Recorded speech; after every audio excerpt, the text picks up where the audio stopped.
Агенцијата за млади и спорт и Цевитана со легендата на спортското новинарство Зоран Михајлов ви ги представуваат македонските спортски легенди. Ми причинува посебно задоволство што следната спортска легенда ќе биде Неделко Неделковски. Реков посебно задоволство, бидејќи со Неделко другаруваме таму од 1960 година, од минатиот век, уште во Цветан Димов, потоа тој отиде во физкултурното училиште, јас останав тука. Меѓутоа не врзуваше почетокот таму во Партизан. Сите деца од Цветан Димов и од тој дел од Крњево, Пајко Малот, се собиравме тука во дворот на Соколана и некој тренира одбојка, некој ракомет, мал фудбал и така имаше доста развиени, па не би рекол неорганизирани, туку организирани спортски активности, зашто Партизан 1 не обединуваше сите. Со Неделко почнавме ракомет во Партизан 1, практично тогаш се формираше тој клуб. Неделко остана во ракометот, јас заминав во атлетиката. Меѓутоа, цел живот комуницираме, дискутираме, па на времето кога беше играч, одев на надпреварите да го гледам, затоа што тој продолжи со ракометот, јас реков отидов во друг спорт. И така, потоа често вака го гледав, па некогаш и коментирав, го гледав на екраните како судија во ракометниот спорт. Можам да кажам дека тој беше еден од нашите најекспонирани, најрепрезентативни судии тамо кон крајот на 70-тите, потоа 80-тите години од минатиот век, и практично тој продолжи една традиција на добри судии. На времето имаше Македонија истакнати судија, се сеќавам на Бојаджиев, Христов, па потоа и нашиот професор во гимназијата Цветан Димов, Ице Димов, па веројатно и тоа го потигна можеби Неделко еден ден и тој да стане ракометен судија. Па Неделко еве добро дојде во емисијата посветена на македонските спортски легенди. Во воведот не можев да кажам нешто друго, освен она што не врзува уште од младите години. Јас за твоите активности, за се она што се случуваше во тој период, добро се сеќавам, па и пишувам и во Нова Македонија за тие времења, а и вака користам секоја прилика во разговорите, во легендите, да се подсетиме на тоа време и да им покажеме на младите како изгледаше тогаш спортувањето. Па Неделко, ајде сега ти за тебе почни да раскажуваш како изгледаше тој период и кои беа тие активности што не сближува и со кој спорт ти најнапред почна. Дали беше ракометот или можеби фудбал, зашто со кој да разговарам од тие наши генерации, прво ќе ми рече фудбал.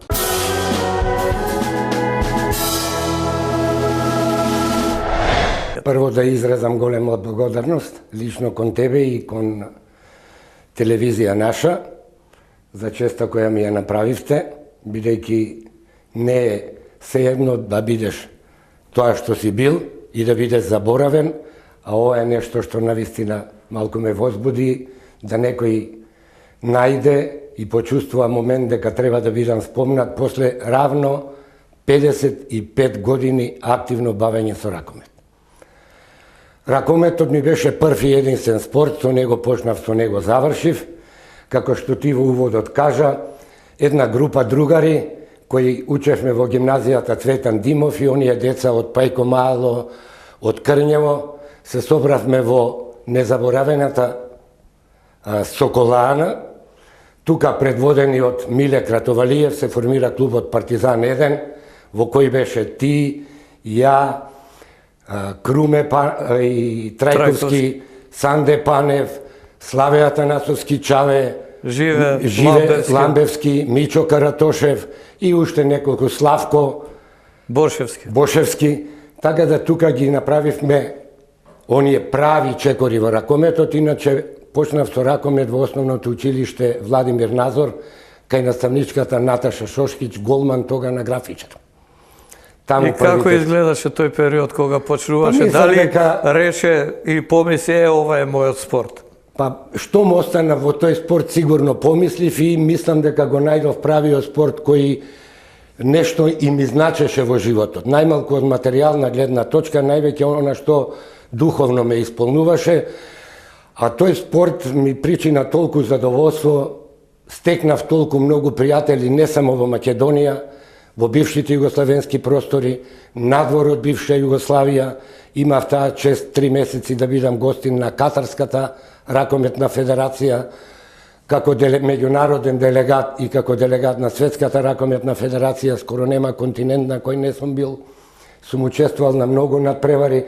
Така да спортот, кога ние го почнувавме, ни причинуваше задоволство. Никој од нас не рачунаше дека некогаш ќе дојде тамо.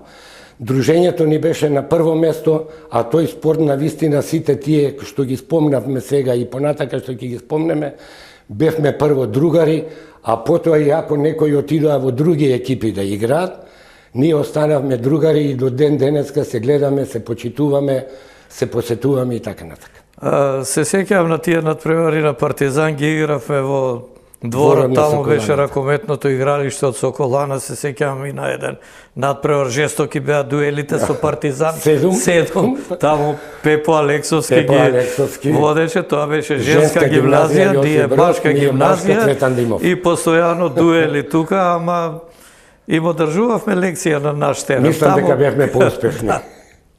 Потоа многу од Партизан кој беше така формиран најмногу поради Соколана, многу играчи отидоа во други клубови, па практично грото од тие играчи беа оние што го формираа Вардар подоцна, да. А ти отиде каде? После во пролет, ми се чини, заедно таму отидовме. Како беше тоа? Заедно заминавме, бевме во првата екипа кога се формира пролет, го игравме првиот настап надпревар ја и ти за рака пролет. Како што рече, поголем дел од тие играчи заминаа во РК Вардар, кој пред тоа беше графичар, некако се расформира, па Вардар, и повеќето тие отидоа во Вардар, ја и ти отидовме за наша можда среќа во пролет. И јас и отидов од раковето, ти остана. Најде друг спорт, јас остана во пролет, таму одиграв после Партизан една година, во пролет една година, и заминав во ракометниот клуб Југ, во клуб кој поминав 12 години. А пролет и Југ беа конкуренти. Само пругата не делеше. Ги делеше пругата. Едни во Мичурин, други во населбата Пролет. Тука со прво кој беше тамо тренер? Вангел, професор беше во училиштето тамо. Во 11 октомври Вангел Колјовски. Да. Наставник по физичко воспитување, тој беше првиот тренер на Пролет, а првиот председател беше Перо Коробин Чиче. Да.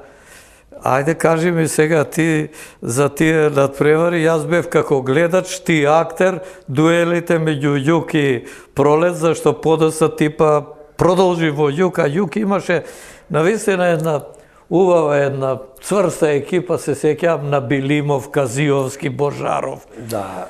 И уште многу играчи. Тие како две, така да речам, комшиски екипи, дуелите на вистина беа жестоки, али во границите што вериме на дозволеното. Публика од двете населби, стадионот полн, дали се играше на Пролет, дали се играше во Мичурин. Иако бевме едни до други тука, иако добро се познававме на теренот, важеше само она да се избори за победа. Може би понекогаш и помалку ќе се заборававме, имаше и понекој дуел така наречен недозволен, но сепак беше во границите на спортот, бидејќи, како што реков, тога спортот не сближуваше. Бидејќи сите бевме ентузијасти, никој не помислуваше дека некој нешто може да добие. Ние се боревме како можеме да влеземе во екипа да играме, па да дојдат другарите од малото или некоја девојка, па да не гледа, па после надпревар ние ќе седневме или ќе се најдевме на корзо, па ќе дискутиравме како го добивме или како го загубивме надпреварот и останувавме другари и со ракометарите од Вардар, и со ракометарите од Пролет, и со ракометарите од Работнички. Така да спортот навистина тогаш не правеше сите нас како една фамилија. Ракометарите мислам дека бевме една фамилија која меѓу себе се почитувавме и се уважувавме. Па и токму поради таа сплотеност подоцна дојдоа и резултатите на ракометарите на ниво на поранешната држава, а подоцна мора да кажеме дека и овој денешен ракомет носи корени од тогаш, уште од 50-тите години, 52-3, кога почна да се игра, Славко Матовски беше еден од пионерите, па доаѓаа генерации, па дојде до твојата генерација, твојата продолжија други, па тие други, и дојдовме, еве, дојде резултат да бидеме петти, например, во Европа како репрезентација, во женска конкуренција, да имаме седми на светско првенство, европски првак со Кометал, па на светско првенство седми и така. Сакам да кажам, не беше тоа случајно. Сето тоа беше резултат на она што претходно се работеше. Нема, а ова што велиш, одевме од љубов, ентузијазам, тогаш и не помислувавме дека може да се заработи нешто од ракомет или таа материјална страна да има приоритет. Не била присутна. Игравме, другари, ке се соберевме и ајде, одиме и така. Македонија има долготрајна и многу успешна традиција во ракометот. Малкумина знаат дека Скопје само имало два прволигаша во една иста година. Работнички и графичари играа во иста година, 64-та, во првата Југославенска лига. Не знам колку се сеќаваат дека Борец од Велес играше финале на Југославенскиот куп со Партизан од Бјеловар. И Работнички играше во финале исто. И Работнички, многу порано. да. А и Борец стана прволигар 66-67. И заврши на четврто место во првата Југословенска лига. Чаве отиде тамо, Танасовски, Миле Кратовали, Борец, извонредна, со Мијаков, со Гајдов, со браќата Васкови, со Балјуковски, со Клинчаров и многу силна екипа беше. Борец имаше извонредна екипа, добро котираше, но за жал не издржа повеќе од 2 години, 2 години беше во таа лига. Да кажам дека Македонија имаше најмалку 10 второлигаши во таа Југославенска лига. Партизан Гевгелија, Тиквеш, Електромонтажа, Бетон. Вардар Неготино исто играше. Вардар Неготино играше во европските купови. Ресен играше во Лига на шампиони. Струга Охрид имаше 2 второлигаши. И во Машка Отекс, во женска Отекс и Електромонтажа во Машка.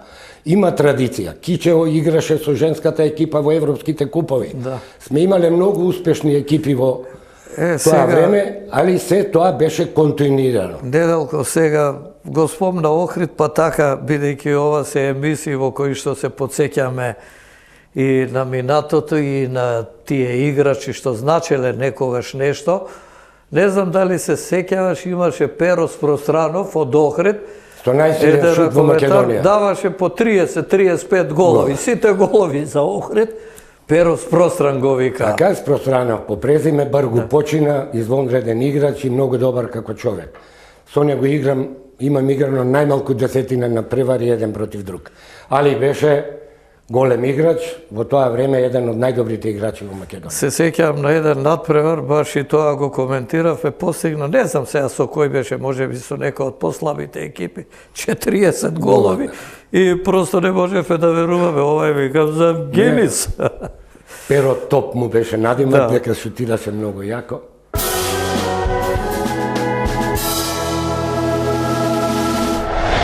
Ти имаше настапи за младинската репрезентација на Македонија, тогаш таа учествуваше на тие турнири меѓу републиките и покраините. Да, на републиките и покраините.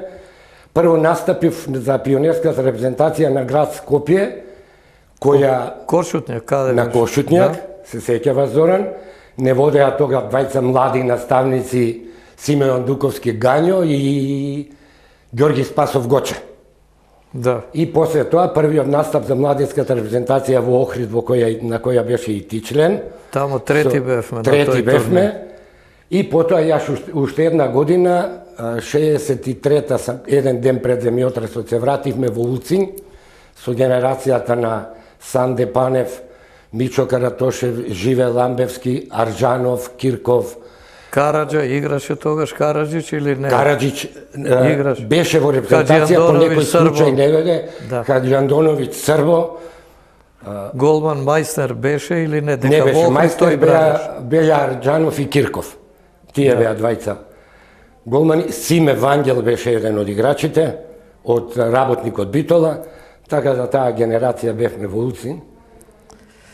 Тоа беше, да подсетиме дека беше и репрезентативец на Македонија во тој период кога секоја република од бившата држава си формираше своја своји репрезентација и репрезентации. се надпреваруваше на тие турнири заедно со другите.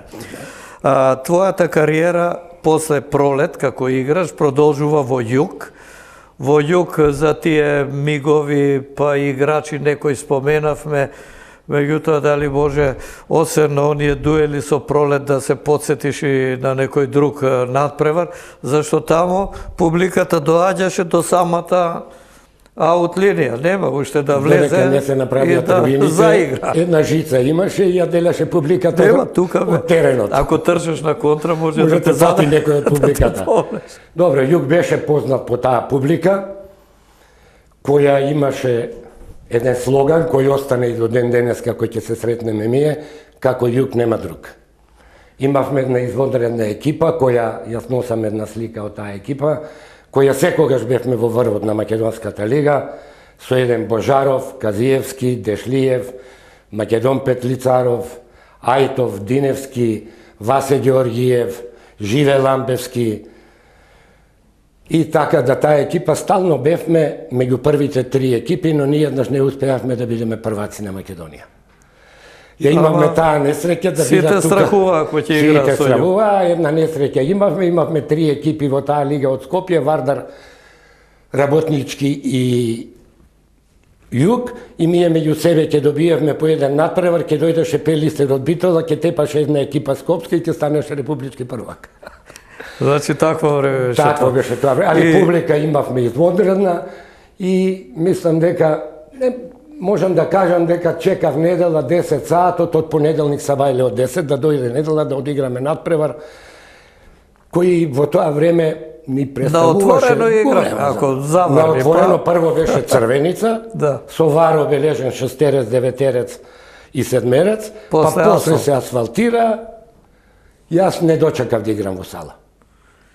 Добро е што не дочека на овие асфалти и така, затоа што бога ми паѓањето на асфалтот. На асфалт, паѓањето Поготово беше- ако си на некоја пикерска позиција, Бога ми, ќе беше тешко. изрендан целиот. Сигурно. Црвеницата пак се поднесуваше Поднесуваше некако. само тешко се миеше после. После тоа Немавме црвени. тушеви со црево после утакмица, се миевме. Ми тоа црвеното Што не излага миење, оди прскање дома, 2 повеќе. дена се туширавме дома да излезе црвенилото.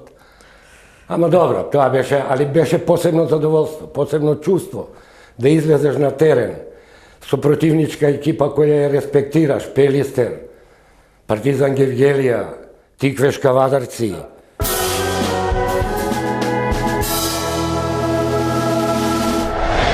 Добро, ти ги спомна екипите, играчите, твојата кариера играчка како се движеше, меѓутоа во светот на ракометот, не само во Македонија, надвор од неа, ти си познат и како еден од врвните судии кои авторитетно ги водеше надпреварите и ми се чини дека во тој период сите прволигаши, бидејќи брзо дојде ти до сојузен судија и до прва лига, посакуваа ти да им ја делиш правдата, зашто знаеја арбитар кој дели праведно правда, а не така малку да изфолира дека суди вамо, ама со ситни прекршоци, пак ќе ја насочи топката што се вели на една страна. Ти не беше таков и затоа што сите има верба, посакуваа ти да ги водиш надпреварите. Затоа кажи ми кога почна и што беше пресудно еве да одиш во светот на раковетните судии и која година се случи тоа? Па, ова што го кажа ти, добро е да не го кажев ја, можејќи беше пристрасно и така натака. Релативно брзо ја завршив својата играчка кариера, негде 77 година. Така да, одма, по наговор на нашиот професор по физичко воспитување Ице Димов, Христо Димов Ице, дали почувствува нешто во мене, ми рече: Неделко, чув, прекине со ракометот активно како ракометар, сакам во вторник во градска ракометна Совка да дојдеш да полагаш за ракометен судија. Јас го почитував неговото мислење и дојдов, се пријавив да бидам ракометен судија. Тога имаше една клаузула: кој има повеќе од 10 години ракометен стаж, имаше бенефициран стаж од категорија во категорија. Побрзо одеше, напредуваше, како поранешен играч. Така, како играч кој има повеќе од 10 години, место 2 години од категорија во категорија, беше година од категорија тие. Па затоа реков брзо некако стигна. Години, да. И јас ги пројдов во Македонија сите тие 3 категорија, бев доста успешен. И негде на 26 години... Која година беше тоа? 76-та година, станав најмлад сојузен ракометен судија во Југославија. Со 26 години, Со 26 години. Сега со кој беше во тандем, интересно? Тога се судеше 1 по 1. Да. И прв мој тандем беше постар судија, кој рече: сакам да судам со тебе, видов во тебе дека може да биде судија, беше Томе Наумовски. И со него, значи, ти... Со него почнав. Да. Потоа, со мојот колега, со кој заедно работевме како наставници по физичко воспитување во основното училиште, тогаш Јосип Broz Tito, сега Димо Хаџидимов, Душко Ивановски, и кога веќе станав сојузен ракометен судија, судев 3 години со Александар Шаревски. Кога ми се отворија вратите за првата Југославенска лига, бев во пар со сега покојниот Кузмановски Мојсо, кој сосема ненадејно за 3 дена почина. Со него влеговме 84 година на првата Југославенска лига. Листа она за прва лига. Јас имав 29 години, Мојсо беше тука негде 2 месеца, бевме разлика. Дојдовме на таа прва сојузна лига и мислам дека таму блеф судење нема. А кој ти беше, може да се сетиш, прв надпревар како судија, зашто многу интересен тој почеток? Веќе уште тука може да се прогнозира дали ќе го биде или не за судија, мислам. Во Македонија? Да. Прв надпревар. Прв надпревар во Македонија. Откако го положи тој прв испит. Ми беше, верувале или не, еден дерби надпревар во Македонска лига. Берово, РК Скопје. Тогаш МИК. И како изгледаше тој надпревар? Тој надпревар изгледаше, заврши 8-9, Скопје победи 1 разлика, малку тензичен надпревар. Трема имаше или... Па добро, стартна грозница... Заваше, знаеше кој Стартна грозница имав мала трема, бидејќи знаев дека има некоја важност тој надпревар, но се заврши како што треба, немаше нешто посебно. Така да, и на тој надпревар ми беше тогаш едно војно лице во Скопје, беше Гашпар Дрикар, познат како строг судија, и ми беше контролор во Берово. И долго време остана во ракометот како во Скопје на 15 години, како судија и како контролор, и ми рече: кај тебе има штоф. И ти уште повеќе се загреа. Што ви има, што подам понатаму?